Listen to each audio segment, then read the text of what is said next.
عليكم حبيباتي، مرحبا بكم في اليوم الثاني من سلسلة 7 أيام 7 وصفات. اليوم قررت نحضر لكم خبز بالدقيق الكامل وحشيته بحشوة بنينة وبسيطة من البطاطا والبصل والفرماج، والمميز انه راح نطيبوه كامل فوق الطاجين بلا فرن. خليكم معايا نشوفوا النتيجة مع بعض.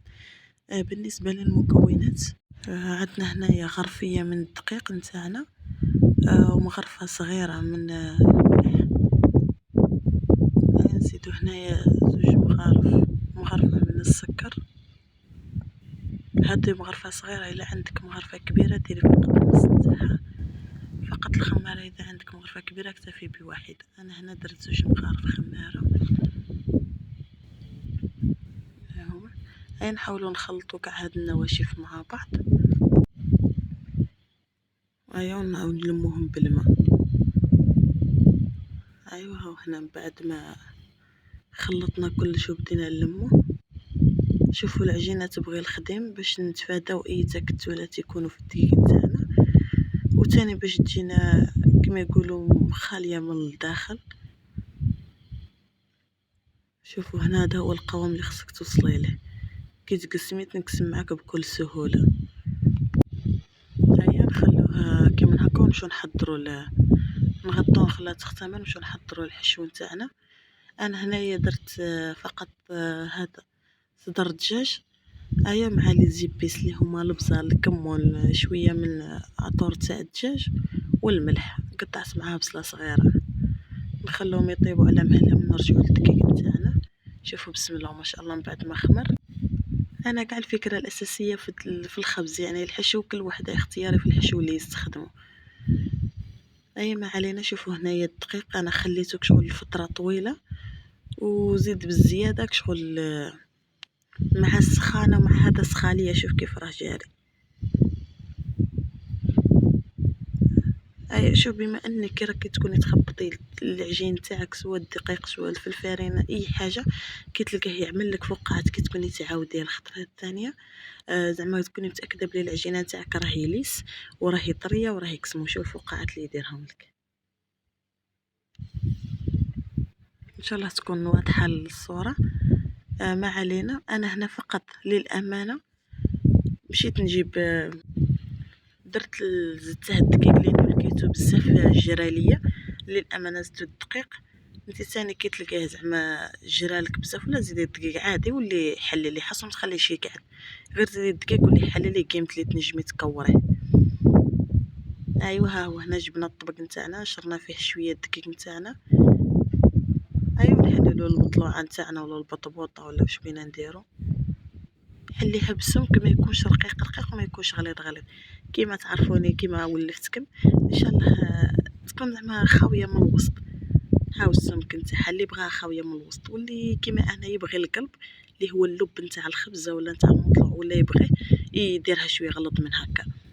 انا صراحه نفضل هذه فقط للزوج الكريم واللي ما يبغيش هذاك اللب ولا القلب ولا.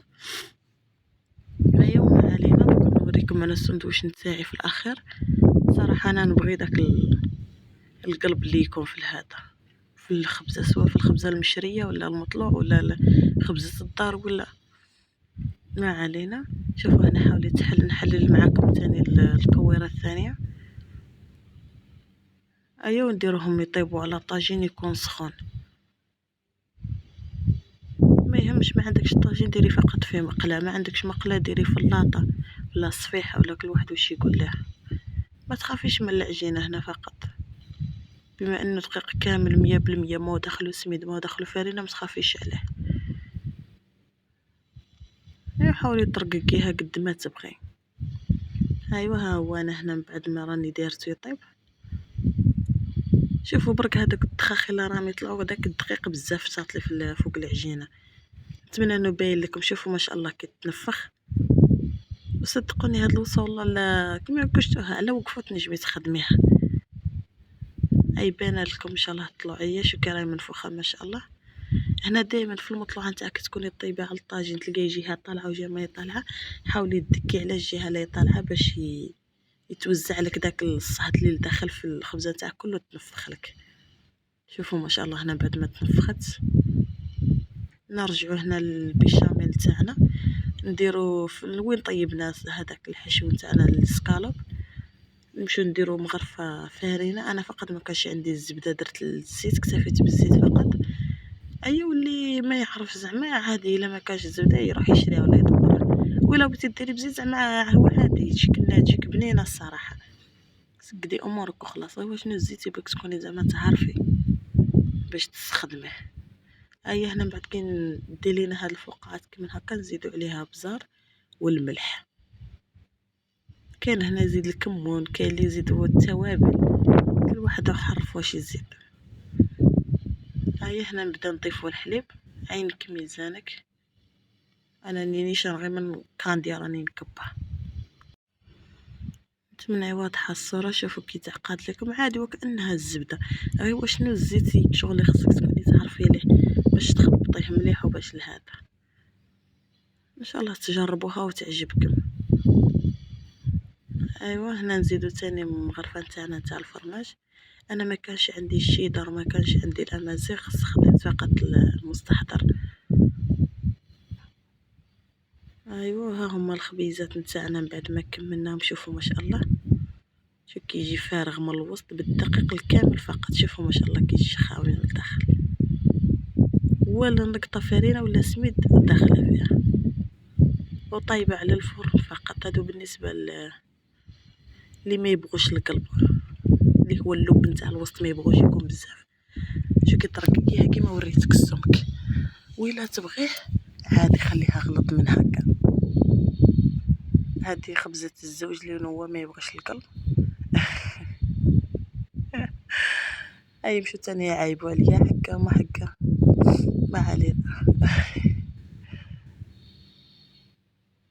نحاول نحلها معاكم.